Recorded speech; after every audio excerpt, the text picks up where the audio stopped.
Hi!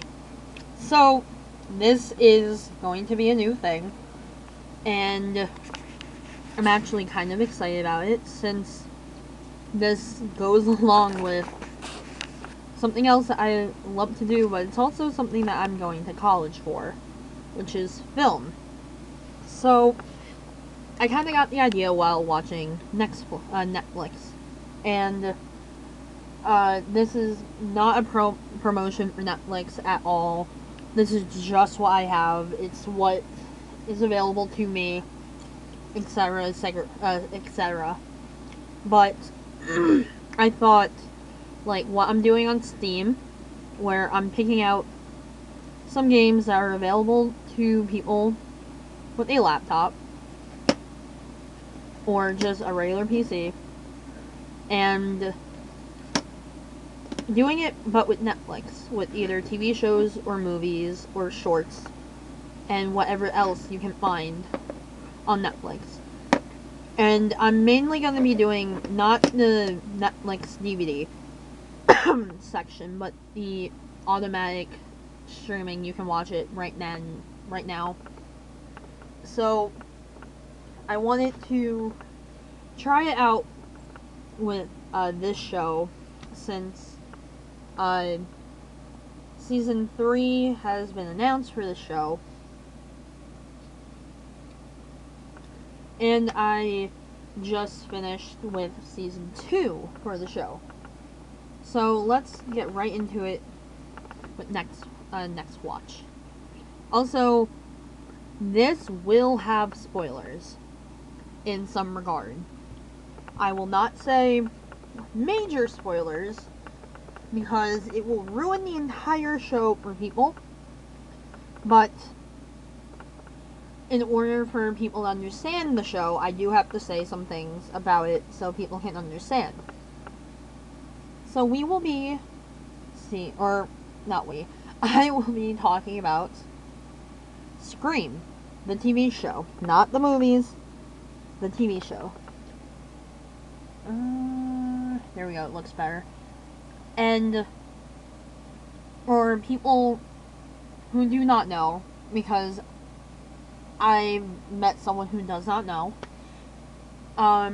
Scream, the TV show, is based or was inspired by the 4 Scream movies that came out since the 1996 was the first one, all the way up to the last one, which is either 2013 or 2014.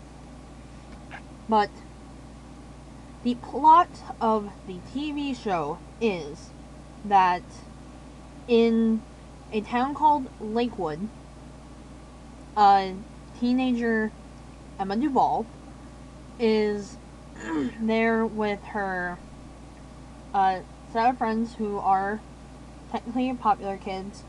There are some of the outcasts that she knows. There's also the new kid and the cops, and basically almost everyone in town kind of knows each other almost, or has some connection. When people just start dying off, it ends up being people who are close to Emma, so she has to figure out who is killing her friends and tormenting her family. While she also needs to figure out who she can trust and not trust. And that goes with everyone else as well. The setting for the show, it takes place, yes, around Lakewood. The entire town is used, but some of the main locations are Emma's house, where a lot of conversations between her and her mom occur. There's the high school, which, if it doesn't happen at home, it will happen at high school. All the drama, everything. You basically learn about all the characters there. And then, I can't remember the exact name of the lake, but the lake in town holds a huge significance when it comes to the character Brendan James, which is a huge, not a huge figure in the Lakewood society, and not for the good reasons, completely bad reasons. Now, the list of characters is probably maybe one of the longest lists that I've ever compiled. And before I show the characters, I want to point out that for this video, I am only referencing season 1. If this goes over, everyone likes it, then I will do season 2 and give you my full critiques about it. But all these characters are characters that appear in season 1. I will not be saying who is dead, who is alive, because that will just spoil a lot of things. However, at the end of this video, or somewhere in this video, there is a spoiler on one death, but you don't really know who it is. But you find out how they died. So, for the characters, if you want, you can pause. You can pause it if you want to see it. I'm trying to make it. And there we go. Let's see if you want to read it yourself. But I will just read down the line. So, the first row, we have Emma, Kieran, Brooke, and Jake. Then we have Noah and Audrey, Riley and Will. I'm so sorry about the camera, the quality. We have Mr. Branson, and we have the mayor. And we have Piper and Rachel. We have Maggie Duvall, Nina, Tyler, and then also, of course, the killer. And the killer is definitely here on the board. Among the list of characters here, right there. You just have to figure out who it is. I think 1, 2, 3, 4, 5, 6. About 6 characters on this board died at the end of season 1. And then 1, 4. And of course, more will happen after that, but I'm not going to say who it is. Haha. Now, the film quality. When I'm talking about film, I like to notice certain elements of the film, or TV shows in this case, when it comes to either references to something else, any propaganda or symbolism. One of the major ones that hit a chord with me and in the show would be their use of lighting.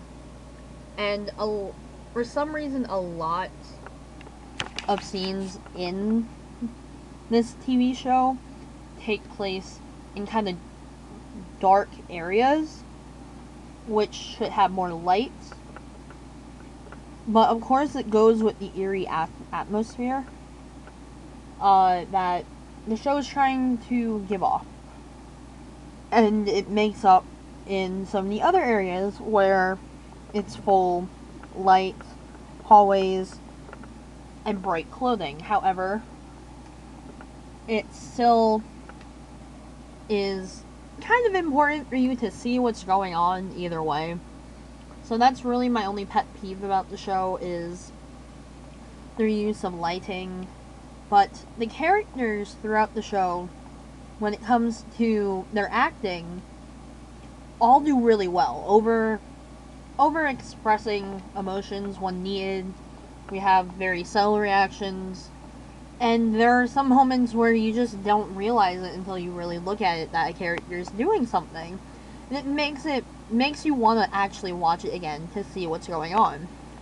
Also, when it comes to the blood and gore and stuff, no, it doesn't hurt anyone, since most people will be kind of running away from it, not wanting to watch it, when techniques and all the effects work perfectly for this show. There are a lot of close-ups and personal interactions between characters, and I think almost every character in the show gets enough screen time. Oh my god. Enough screen time that you want to get to know them more, and you will get to know them more up until they die. The soundtrack, on the other hand, is a bit of a stereotypical horror slasher soundtrack, in my opinion. I didn't really find it that special. The only song that I really liked was I don't know the name of it, but at the end of an episode, when there's something like dramatic going on, and there's like voiceovering, it's like kind of like the ending closing for it, since the show doesn't really have an opening. Since it kind of goes off of Scream, the movies, where it's like just the slash and then Scream. My overall comments or ranking, which is what it should be, 8.5 out of 10. I think I might have given it this rating for, of course, the use of lights and the dialogue in some perspectives. But I think it also has to do with how some of the characters are portrayed. Because yes, every character is there for a reason. They act the way they are for a reason. However, it doesn't mean that I'm not gonna hate them. And it's kind of a good thing to know that the actor can make a character so hateable but yet likable at the same time.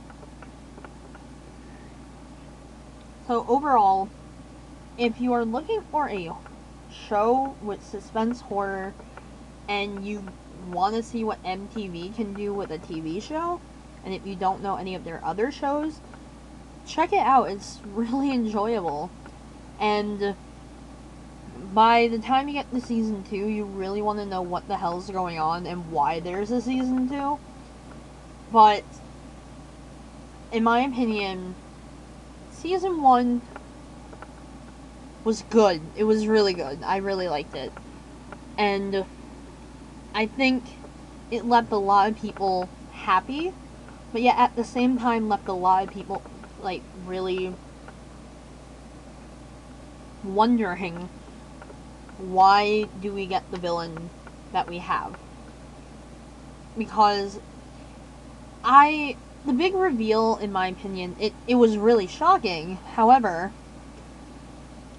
it's something that I wish didn't happen. I wish that they chose a new method for it, but I can't really argue against it. But I guess that's where I will leave you. So, comment down below if you liked this new thing. If you don't, please let me know. If you do not like this, please tell me if you don't like it, so that I won't do any more. But, if you have a show or movie that you want my own personal opinions on, then I will do it, but I have to know it from you guys. So, like, subscribe, comment, and I'll see you guys later. Don't get caught by a killer, please. Bye.